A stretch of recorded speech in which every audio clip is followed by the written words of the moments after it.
الحمد لله وكفى وسلام على عباده الذين اصطفى أما بعد فأعوذ بالله من الشيطان الرجيم بسم الله الرحمن الرحيم لقد كان لكم في رسول الله أسوة حسنة عن عائشة صدق رضي الله تعالى عنها عن النبي صلى الله عليه وسلم وعن جبريل عليه الصلاة والسلام قال قلبت مشارق الأرض ومغاربها فلم أجد رجلا أفضل من محمد صلى الله عليه وسلم ولم رأى بيتا أفضل من بيت بني هاشم أو كما قال عليه الصلاة والسلام محبة شدد إبراهيم قريب اللهم صل على محمد وعلى آل محمد كما صليت على إبراهيم وعلى آل إبراهيم إنك حميد مجيد اللهم بارك على محمد وعلى آل محمد كما باركت على إبراهيم وعلى آل إبراهيم إنك حميد مجيد الحمد لله معجز محترم مفسد সম্মানিত মুসল্লিন کرام সম্মানিত হাজিরিন সিরাতুন নবী সাল্লাল্লাহু আলাইহি ওয়াসাল্লাম তথা রাসূল সাল্লাল্লাহু আলাইহি ওয়াসাল্লামের জীবনীর উপরে আলোচনা গত বছরের ন্যায় এই বছর আলোচনা শুরু হয়েছে আলহামদুলিল্লাহ। আসলেই রাসূলুল্লাহ সাল্লাল্লাহু আলাইহি ওয়াসাল্লামের পবিত্রতম জীবনী নিয়ে আলোচনা করা, আলোচনা শোনা, এটা একটা সৌভাগ্যের বিষয়। সবাই আলোচনা করার সুযোগও পায় না, আবার আলোচনা করার শোনার মতো ফুরসাত অনেকের মেলে না। এজন্য আল্লাহ পাক আমাদের যাদেরকে কবুল করেছেন, আমরা যতটুকু সময় আলোচনা হয় আমরা এই সময়টুকু খুব গনিমতের সাথে সকলেই সুন্দরভাবে বসে আলোচনা শুনবো। আলোচনা শেষ হবে, তারপরে আমরা এখান থেকে যাব ইনশাআল্লাহ। রাসূলুল্লাহ সাল্লাল্লাহু আলাইহি ওয়াসাল্লামের জীবনী এটা আমাদের জন্য আদর্শ। আল্লাহ রাসূলের জীবনীর প্রত্যেকটা দিক আমাদের জন্য পালনীয়, যেগুলো রাসূল সাল্লাল্লাহু আলাইহি ওয়াসাল্লাম আমাদের জন্য আদর্শ হিসেবে ব্যক্ত করেছেন। যেমন নামাজের ক্ষেত্রে যদি বলি, নামাজ আমরা কিভাবে পড়বো, আল্লাহ রাসূল বলেছেন সাল্লু কামা রাআইতুমুনি উসাল্লি, তোমরা নামাজ পড়ো আমি যেভাবে নামাজ আদায় করি। প্রত্যেকটা ক্ষেত্রে রাসূল সাল্লাল্লাহু আলাইহি ওয়াসাল্লামের জীবনী আমাদের জন্য আদর্শ। এই জন্য আল্লাহ রাসূলের জীবনী পড়া, জানা, জীবনী আলোচনা শোনা আমাদের জন্য খুবই জরুরি বিষয়। আলহামদুলিল্লাহ, এখানে যারা উপস্থিত হয়েছেন সকলকে জানাই আমার অন্তরের স্থল থেকে শুভেচ্ছা, অভিনন্দন, মোবারকবাদ। আশা করি প্রত্যেকদিন উপস্থিত থাকবেন। পুরা মাস ব্যাপী আলোচনা হবে ইনশাআল্লাহ। রাসূলের জন্ম থেকে নিয়ে মৃত্যু পর্যন্ত জীবনের প্রত্যেকটা বিষয় চেষ্টা করব আলোচনার ভিতরে আনার জন্য। আজ আমরা আলোচনা করব রাসূল সাল্লাল্লাহু আলাইহি ওয়াসাল্লামের জন্মের আগে কিছু ভবিষ্যৎবাণী, অলৌকিক কিছু বিষয় এবং পাশাপাশি রাসূলের জন্মের পরের কিছু বিষয় নিয়ে আলোচনা করব ইনশাআল্লাহ। মক্কার কুরাইশ সর্দার, মক্কার মধ্যে সবথেকে দামি বংশ, মর্যাদাপূর্ণ বংশের নাম হলো কুরাইশ বংশ। এই কুরাইশ বংশের সর্দার আব্দুল মুত্তালিবের 10 জন পুত্র সন্তান ছিল। কয়জন? 10 জন। এই 10 জন পুত্র সন্তানের মধ্যে সবথেকে বেশি যশ, খ্যাতি এবং মর্যাদাবান ছিল আব্দুল্লাহ। সুবহানাল্লাহ বলবেন না? রাসূল সাল্লাল্লাহু আলাইহি ওয়াসাল্লামের পিতা, সম্মানিত পিতা আব্দুল্লাহ ছিল 10 ভাইয়ের মধ্যে সবথেকে বেশি মর্যাদাপূর্ণ। তার যশ, খ্যাতি অন্য ভাইদের থেকে সবথেকে বেশি ছিল। তো আল্লাহ পাক রব্বুল আলামিন আব্দুল মুত্তালিবের 10 সন্তানের মধ্যে সব থেকে মর্যাদাবান যে সন্তান, এই সন্তানের ঘরেই আল্লাহ পাক মুহাম্মদুর রাসূল সাল্লাল্লাহু আলাইহি ওয়াসাল্লামকে প্রেরণ করেছেন। শুধু তাই নয়, রাসূলের বংশের যে ধারা, এই ধারার প্রত্যেকটা ব্যক্তি ছিল খুবই মর্যাদাপূর্ণ এবং সমাজের সর্দার, সম্মানিত ব্যক্তিদের এই রাসূলের যে বংশ পরস্পরা রয়েছে, দাদা পরদাদা পরদাদা, এইভাবে প্রত্যেকটা ব্যক্তি সমাজের সর্দার এবং সব থেকে গুরুত্বপূর্ণ মর্যাদাপূর্ণ ব্যক্তি ছিল। ইতিহাস থেকে এটাই আমরা জানতে পারি।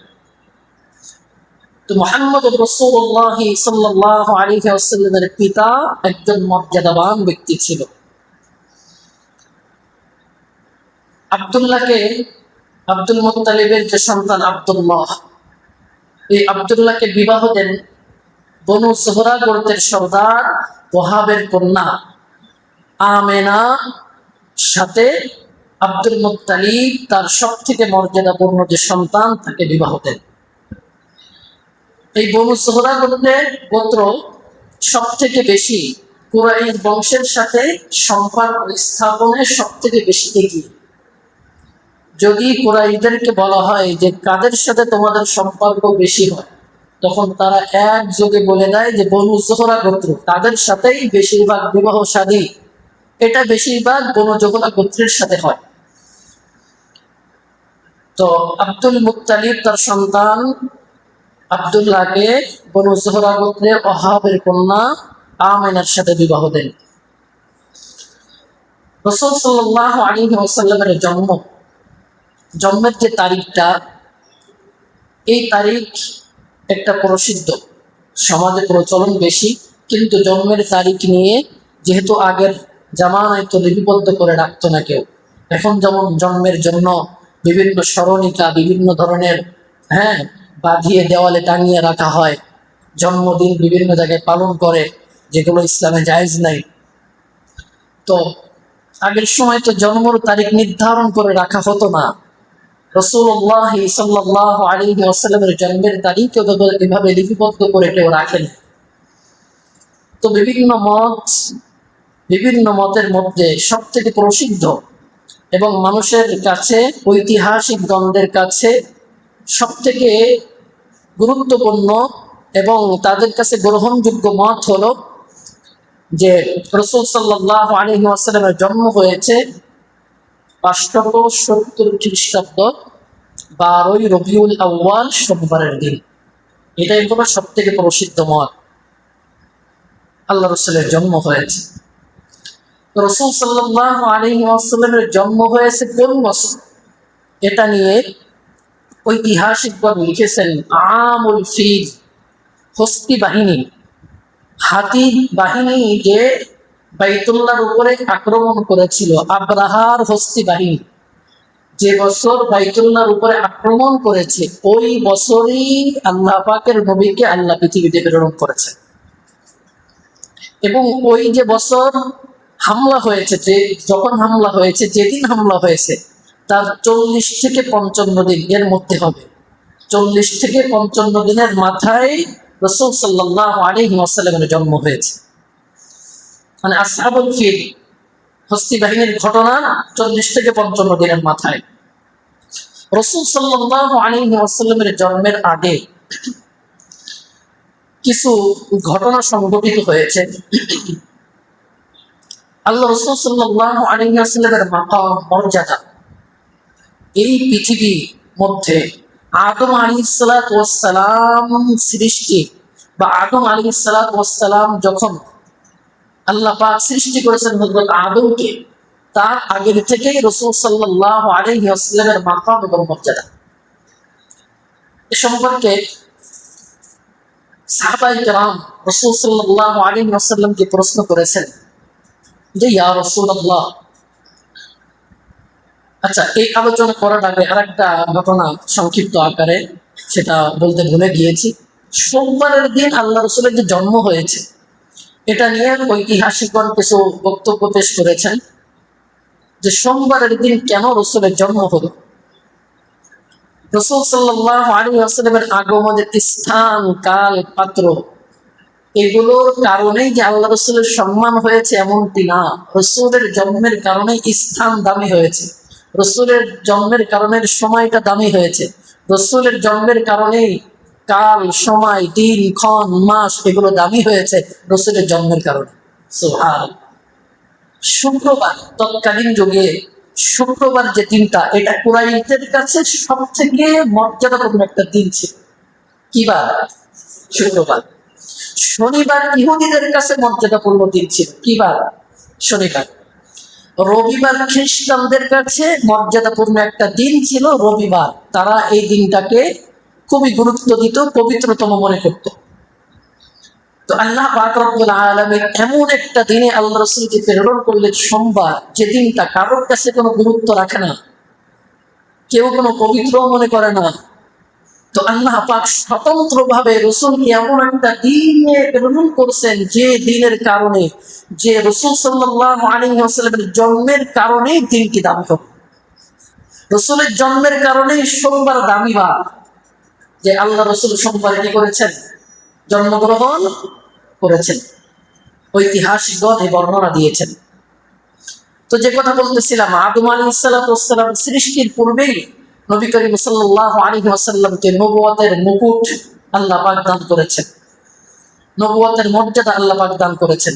তিরমিজি শরীফের 3609 নম্বর হাদিস, হযরত আবু হুরায়রা রাদিয়াল্লাহু তাআলা বর্ণনা করেন, ক্বালু ইয়া রাসূলুল্লাহ, তিনি বলেন সাহাবায়ে কেরাম আল্লাহ রাসূলকে প্রশ্ন করলেন, ইয়া রাসূলুল্লাহ মাতা ওয়াজাবাত লাকান নবুওয়াহ, আপনার উপরে নবুয়তের মর্যাদা কখন এসেছে, কখন আপনার উপর নবুয়তের মর্যাদা দেওয়া হয়েছে?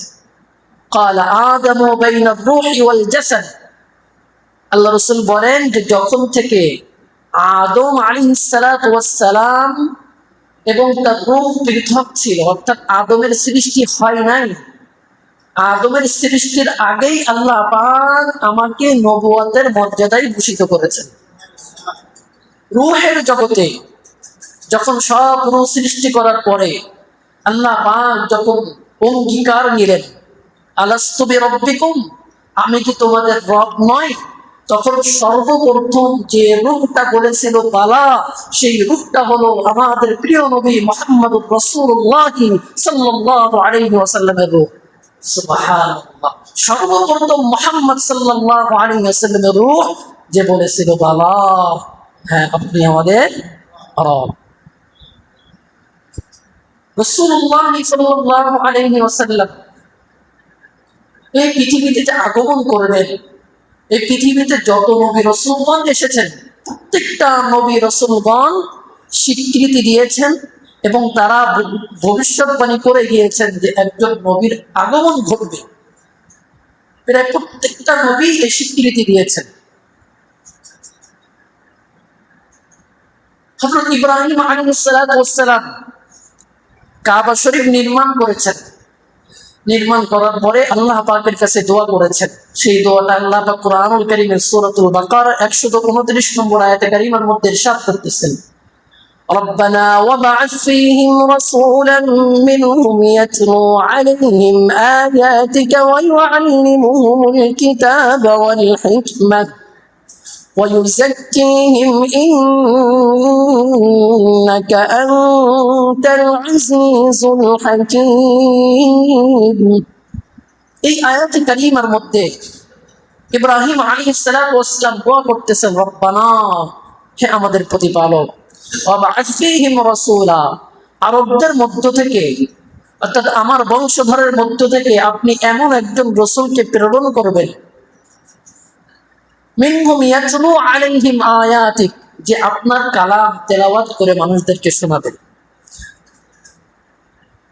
ওয়াল হিকমা, মানুষকে হিকমত শিক্ষা দিবে, ওয়া ইউআল্লিমুহুমুল কিতাব, আপনার কিতাবের ইলম মানুষদেরকে শিক্ষা দেবে, ওয়া ইউযাক্কিহিম, এবং অপবিত্র যে সমস্ত মানুষ আছে তাদেরকে পবিত্র করবে, তাজকিয়া নফস করবে। এভাবে মানুষকে দাওয়াতি কাজ যে রাসূল করবেন।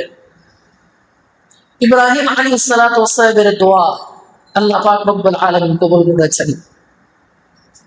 ইব্রাহিম আলাইহিস সালাতু ওয়াস সালামের সন্তান ইসমাঈল আলাইহিস সালাতু ওয়াস সালাম, বনু ইসমাঈল আল্লাহ পাক মুহাম্মদুর রাসূল সাল্লাল্লাহু আলাইহি ওয়াসাল্লামকে দান করছেন। ইব্রাহিম আলাইহিস সালাতু ওয়াস সালামের দুই সন্তান ইসমাঈল এবং ইসহাক।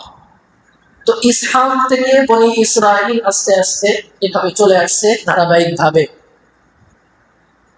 ইসহাক আলাইহিস সালাতু ওয়াস সালামের পরে যত নবীগণ পৃথিবীতে এসেছেন মুহাম্মদ সাল্লাল্লাহু আলাইহি ওয়াসাল্লামের বাদে ঈসা আলাইহিস সালাতু ওয়াস সালাম পর্যন্ত সব নবীগণ বনু ইসরাঈল থেকে এসেছে। কেউ ইসমাঈলের বংশের থেকে কেউ আসেনি। একমাত্র আল্লাহ পাক মুহাম্মদ সাল্লাল্লাহু আলাইহি ওয়াসাল্লামকে এই ইসমাঈলের যে বংশ পরম্পরা আছে এই বংশে একমাত্র নবী দান করেছেন, তিনি হলেন আমাদের নবী মুহাম্মদুর রাসূলুল্লাহ। একমাত্র। এজন্য ইহুদি খ্রিস্টান তারা মানতে চায় না যে কেন মুহাম্মদ বনু ইসরাঈল থেকে না হয়ে এজন্য তারা অহংকার। নবী মুহাম্মদ সাল্লাল্লাহু আলাইহি ওয়াসাল্লাম সম্পর্কে যত ভবিষ্যৎবাণী করেছে সব কি জন্য? একমাত্র কারণ অহংকার। কেন বনু ইসমাঈল থেকে মুহাম্মদ আসে নাই, বনু ইসমাঈল থেকে এসেছে, এ কারণে তারা মানতে চায় না। রাসূল সাল্লাল্লাহু আলাইহি ওয়াসাল্লামের আগমনের একটা পূর্বাভাস ছিল জমজম কূপ পুনরায় খনন করা। এই জমজম কূপ আপনারা ঘটনা শুনেছেন, ইব্রাহিম আলাইহিস সালাতু ওয়াস সালাম তার স্ত্রী হাজেরাকে নিয়ে, তার সদ্য ভূমিষ্ঠ সন্তান ইসমাঈলকে নিয়ে সেই মরুর প্রান্তা যেখানে বালুকাময় ময়দান সেখানে একাকিত্বভাবে রেখে এসেছিল আল্লাহ পাকের নির্দেশ। সেখানে ইসমাঈল আলাইহিস সালাতু ওয়াস সালাম পানির পিপাসায় কাতর হয়ে চিৎকার করতেছিল। হাজেরা দিক বিদিক ছুটাছুটি করতেছিল পানির জন্য। পানির হাহাকার, কোথাও এক ফোঁটা পানি নাই। দৌড়াইতে দৌড়াইতে, লম্বা ঘটনা আপনারা শুনেছেন, দৌড়াইতে দৌড়াইতে কোনো গোল কিনারা খুঁজে পাচ্ছিল না। এক পর্যায়ে ইসমাঈল আলাইহিস সালাতু ওয়াস সালামের পায়ের বুড়ি আঙ্গুলের একটা ধাক্কায় সেখান থেকে একটা ছিদ্র হয়ে সেখান থেকে পানির ফোয়ারা বের হয়। আস্তে আস্তে আস্তে আস্তে সেখানে প্রচুর পরিমাণ পানি জমা হয়।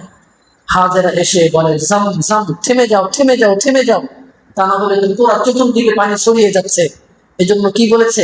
জাম জাম, থেমে যাও থেমে যাও। সাথে সাথে থেমে যায়, নাম হয়ে যায় কি কূপ?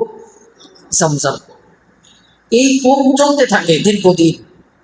কিন্তু মক্কায় বহু আগের ঘটনা, কুরাইশ এবং বনু জুরহুম গোত্র তাদের মধ্যে একটা ঝগড়া লাগে, একটা বিবাদ দীর্ঘদিন ধরে চলে আসে। একটা পর্যায়ে ঝগড়ার একটা পর্যায়ে বনু জুরহুম তারা সিদ্ধান্ত নেয় তারা মক্কা থেকে চলে যাবে, থাকবে না। তো কি করবে? তাদের যত ধন সম্পদ ছিল এবং তাদের যত উল্লেখযোগ্য মালামাল ছিল সব ওই কুরাইশদেরকে না দিয়ে, না রেখে সব জমজম কূপের ভিতরে ফেলাই দেয়। এই কূপ থেকে কিন্তু অনেকেই পানি চলতে থাকতো। এখন তো সীমাবদ্ধতা আসছে, আগে কোনো সীমাবদ্ধ ছিল না। এখান থেকে পানি নিয়ে অনেকেই খাইতো, অনেক গোত্রের মানুষ এখান থেকে পানি নিত। বনু জুরহুম যখন তাদের সব মালামাল জমজম কূপের ভিতরে ফেলে রাখে, তখন থেকে আস্তে আস্তে আস্তে আস্তে আস্তে আস্তে সেখানে আবরণ পড়তে পড়তে পড়তে পড়তে একটা পর্যায়ে গিয়ে জমজম কূপ বন্ধ হয়ে যায়। এমনকি তার নাম নিশানাও থাকে না, পুরা একদম বালুকাময় ময়দান হয়ে যায়।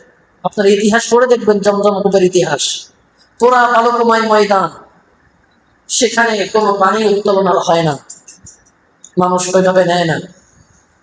একটা পর্যায়ে গিয়ে আব্দুল মুত্তালিবকে আল্লাহ পাক রব্বুল আলামিন স্বপ্নে দেখান।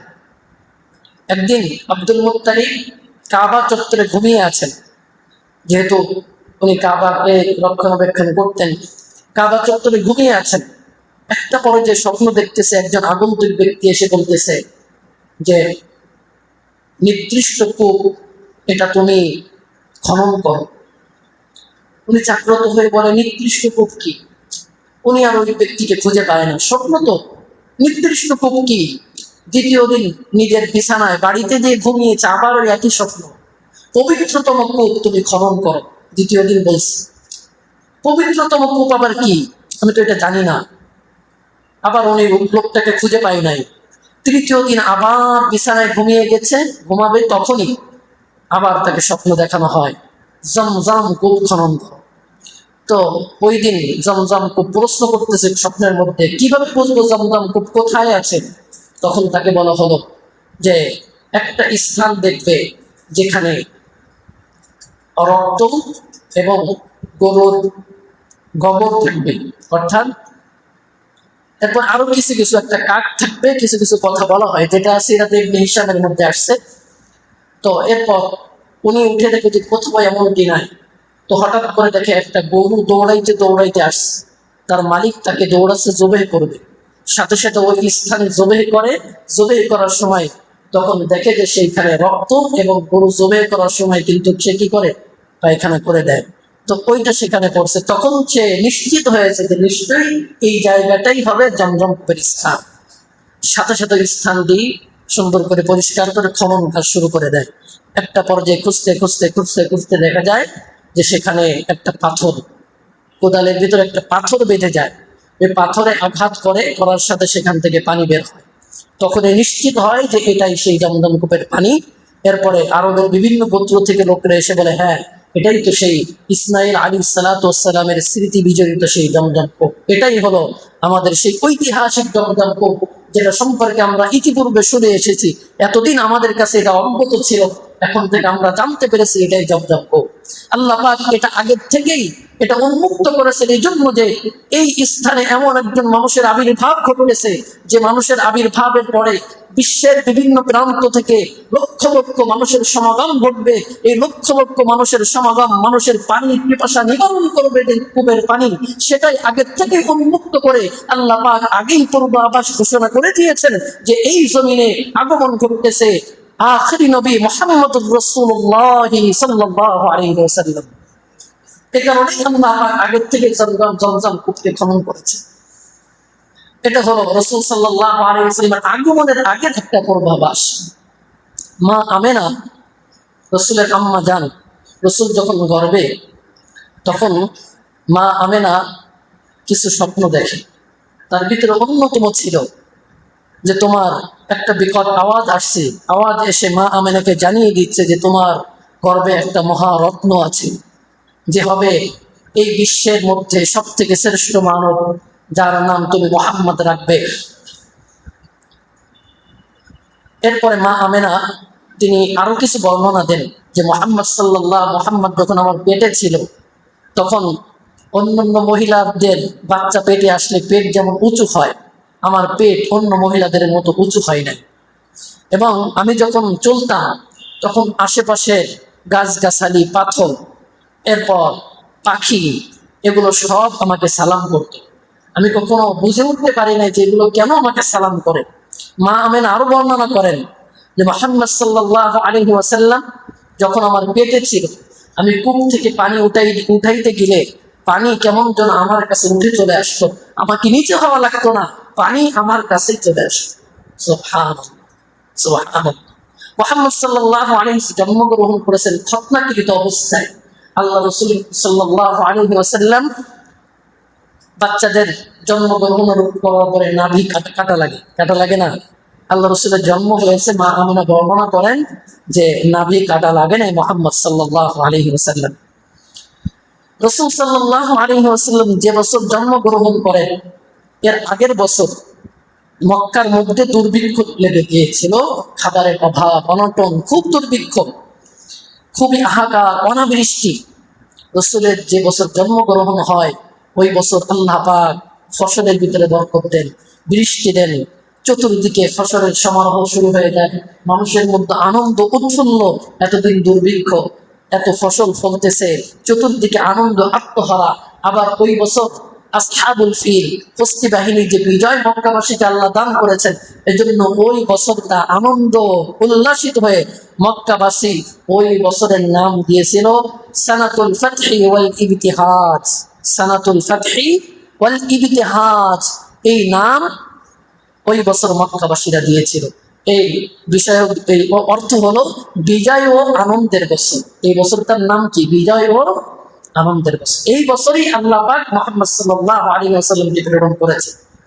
আল্লাহ রাসূল যে রাত্রে জন্মগ্রহণ করেছেন, এই রাত্রে কিছু ঐতিহাসিক ঘটনা ঘটেছে। পারস্যের পারস্যের যে সম্রাট রয়েছে, তার যে রাজপ্রাসাদ ছিল, এই রাজপ্রাসাদের 14টি গম্বুজ সাদৃশ্য, যেগুলো কেউ কেউ বর্ণনা করেছে স্বর্ণচূড়া, এগুলি কম্পন সৃষ্টি হয় রাজপ্রাসাদের মধ্যে। এই কম্পনে আস্তে আস্তে আস্তে আস্তে করে সব ভেঙে নিচে পড়ে যায়। এবং পার্শ্বে তারা অগ্নি পূজা করত। দীর্ঘদিন ধরে অগ্নি প্রজ্বালিত, অগ্নি পূজা করতেছে, অগ্নি জ্বলতেছে দীর্ঘদিন ধরে। হঠাৎ করে এই রাত্রে অগ্নি নিভে যায়, বন্ধ হয়ে যায়। তখন তারা নড়ে চলে বসে, কি ব্যাপার, কি হলো? বিভিন্ন গির্জা যেখানে প্রচুর ইবাদত হতো, কিন্তু আস্তে আস্তে ওই বছর আস্তে আস্তে সব ইবাদত বন্দেগী কেমন যেন বন্ধ হয়ে যায়, সব আস্তে আস্তে নিভে যায়। কোন গির্জা আর ওইভাবে সচল চলে না। মানুষ কেমন যেন কি হতে চলেছে পৃথিবীতে, কি হবে, সব কেমন যেন একটা পরিবর্তন সৃষ্টি হয়ে যাচ্ছে, কি হতে যাচ্ছে। অনেক ঐতিহাসিক ঘটনা আছে, বলতে গেলে অনেক সময়ের পরে, যেমন দিকে যাইব না। এরপরে রাসূল সাল্লাল্লাহু আলাইহি ওয়াসাল্লাম জন্মগ্রহণ করলেন। জন্মগ্রহণ করার পরে আল্লাহ রাসূল সাল্লাল্লাহু আলাইহি ওয়াসাল্লামকে নিয়ে সর্বপ্রথম আব্দুল মুত্তালিব রাসূলের দাদার কোলে দেওয়া হয়। রাসূল যখন মা আমিনার গর্ভে ছিলেন, গর্ভে থাকা অবস্থায় রাসূলের পিতা আব্দুল্লাহের ইন্তেকাল হয়। আব্দুল্লাহ ব্যবসায়িক ছিলেন, সিরিয়াতে বিভিন্ন মাল নিয়ে যেতেন ব্যবসার জন্য। সিরিয়াতে ফেরার সময় পথের মধ্যে হঠাৎ অসুস্থ হয়ে পড়েন। অসুস্থ হয়ে তিনি মারা যান। তিনি যখন মারা যান, এক বর্ণনায় আসছে ওনার বয়স ছিল 25 বছর। তো উনি ইন্তেকাল করার পরে ওনাকে দাফন দেওয়া হয় দারুল নাবিগা। দারুল নাবিগা নামক স্থানে আব্দুল্লাহকে দাফন দেওয়া হয়। তো রাসূল সাল্লাল্লাহু আলাইহি ওয়াসাল্লাম জন্মগ্রহণ করার পরে সর্বপ্রথম দেওয়া হয় আব্দুল মুত্তালিবের কাছে। আব্দুল মুত্তালিবই মুহাম্মদ সাল্লাল্লাহু আলাইহি ওয়াসাল্লামের নাম রাখে মুহাম্মদ। কি নাম রাখে? কথা বলেন, কি নাম? পৃথিবীর মধ্যে রাসূলের এই নাম রাখার আগে কোনো মানুষের নাম মুহাম্মদ রাখা হবে না। সুবহানাল্লাহ বলবেন না? সর্বপ্রথমে আল্লাহ পাক মুহাম্মদুর রাসূলুল্লাহকে মুহাম্মদ নাম রেখেছেন। পৃথিবীর পূর্বে ইতিপূর্বে কারোর নাম কেউ মুহাম্মদ, এই মক্কাতে পৃথিবীর মধ্যে একটা নতুন নাম হলো মুহাম্মদ। আল্লাহু আকবার।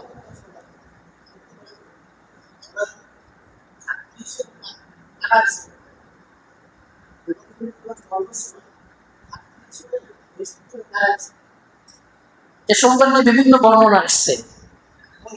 হ্যাঁ, বিভিন্ন বর্ণনা আসছে, অনেক ইসরায়েলি রওয়ায়াত আছে, যা ওদিকে আমরা না যাই।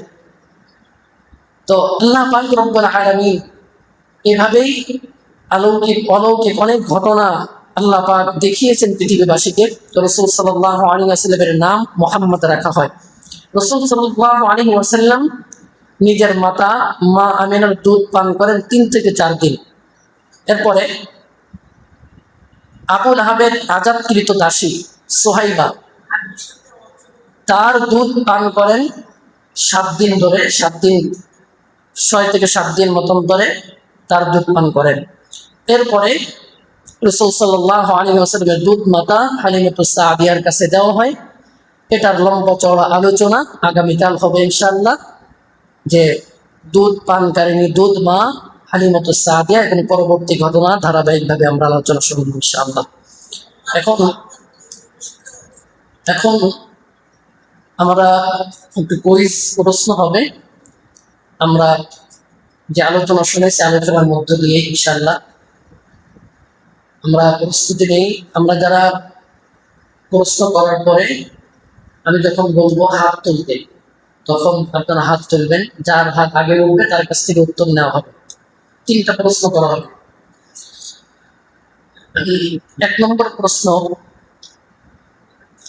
রাসূল সাল্লাল্লাহু আলাইহি ওয়াসাল্লামের যে জন্ম হয়েছিল, এই জন্ম কোন বছর হয়েছিল এবং সেই বছরে যে উল্লেখিত ঘটনা ঘটেছিল, ওই ঘটনার কতদিন পরে রাসূল সাল্লাল্লাহু আলাইহি ওয়াসাল্লামের জন্ম হয়েছে?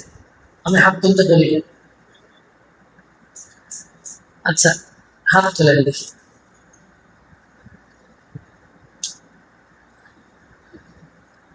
আচ্ছা আচ্ছা, এখন দেখা যাচ্ছে যে এটা আহ, আমি ধরতে পারি না যে কে আগে হাত তুলছে, তাহলে এটা থাক, আমি আরেকটা প্রশ্ন করি।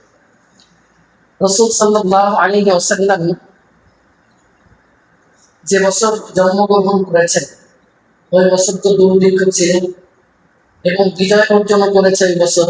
ওই বছরটার নাম কি দেওয়া হয়েছিল, কি নাম দেওয়া হয়েছে?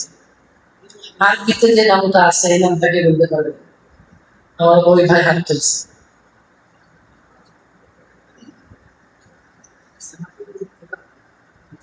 না হয় না।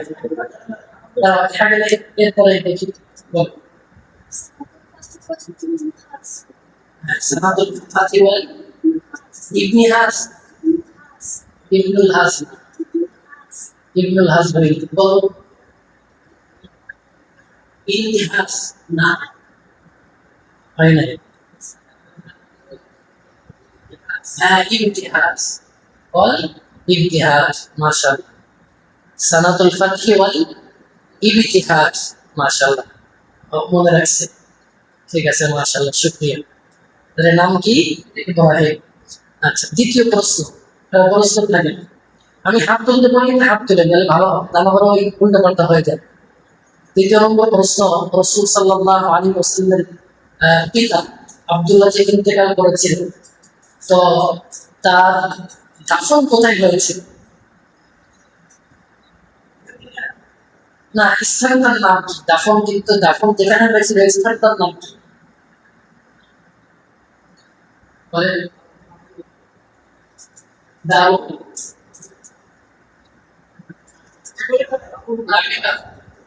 না, বলো। না, একটা পর্যন্ত দাও পাবো না, সবাই যদি না করে তখন বলো।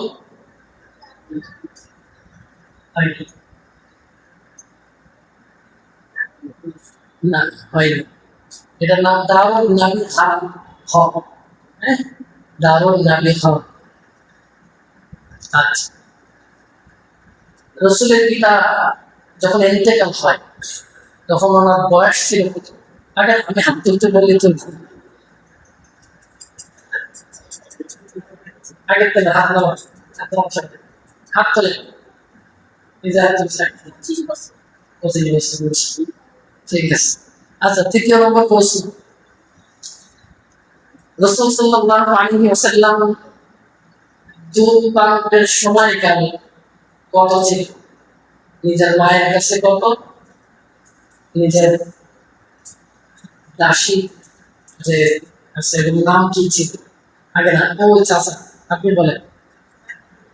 হ্যাঁ, আর দাসীর কাছে 7 দিন। দাসীর নাম কি ছিল?